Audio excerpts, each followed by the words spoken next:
Hi, my name is Tess Armel, and I'll be reading Last Stop on Market Street, written by Matt De La Pena and illustrated by Christian Robinson. This was a 2016 Newbery Award medal winner. CJ pushed through the church doors, skipped down the steps. The outside air smelled like freedom, but it also smelled like rain, which freckled CJ's shirt and dripped down his nose. He ducked under his Nana's umbrella, saying, "How come we gotta wait for the bus and all this wet?" "Trees get thirsty too," his Nana told him. "Don't you see that big one drinking through a straw?" CJ looked a long time, but he never saw a straw. From the bus stop, he watched water pool on flower petals, watched rain patter against the windshield of a nearby car. His friend Colby climbed in, gave CJ a wave, and drove off with his dad.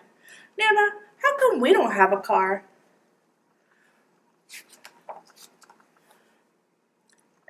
Boy, what do we need a car for? We got a bus that breathes fire, and old Mr. McDennis who always has a trick for you." The bus creaked up to a stop in front of them. It sighed and sagged to the doors, and they swung open. Have you ever ridden a bus before? "What's that I see?" Mr. Dennis asked. He pulled a coin from behind CJ's ear, placed it in his palm. Nana laughed in her deep laugh and pushed CJ along. They sat right up front.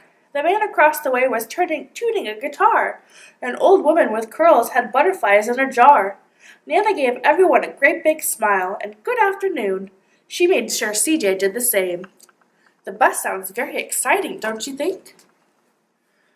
The bus lurched forward and stopped, lurched forward and stopped. Nana hummed as she knit. "How come we always gotta go after church?" CJ said. "Miguel and Colby never have to go nowhere." "I feel sorry for those boys," she told him. "They'll never get a chance to meet Bobo and the Sunglass Man.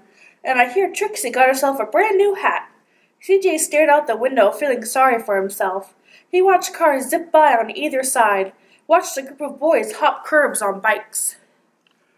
Ooh, he has a lot to see out the bus window. A man climbed aboard with a spotted dog. CJ gave up his seat.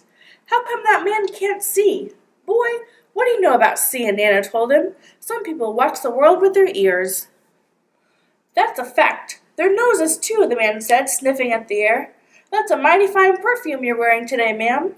Nana squeezed the man's hand and laughed her deep laugh.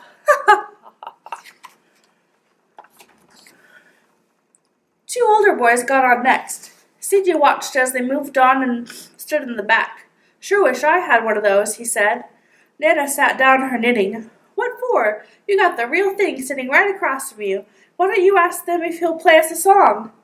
CJ didn't have to. The guitar player was already plucking strings and beginning to sing. "To feel the magic of music," the blind man whispered. "I like to close my eyes." Nana closed hers too. So did CJ and the spotted dog. Can you close your eyes and hear the music?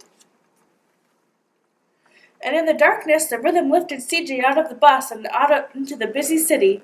He saw a sunset color swirling over in crashing waves, saw a family of hawks slicing through the sky, saw the old woman's butterflies dancing free in the light of the moon. CJ's chest grew full as he was lost in the sound, and the sound gave him the feeling of magic. Have you ever been so lost that you felt magic in your heart? The song ended and CJ opened his eyes. Everyone on the bus clapped, even the boys in the back. Nana glanced at the coin in CJ's palm. CJ dropped it in the man's hat. "Last stop on Market Street," Mr. Dennis called. I wonder if they're going to Market Street.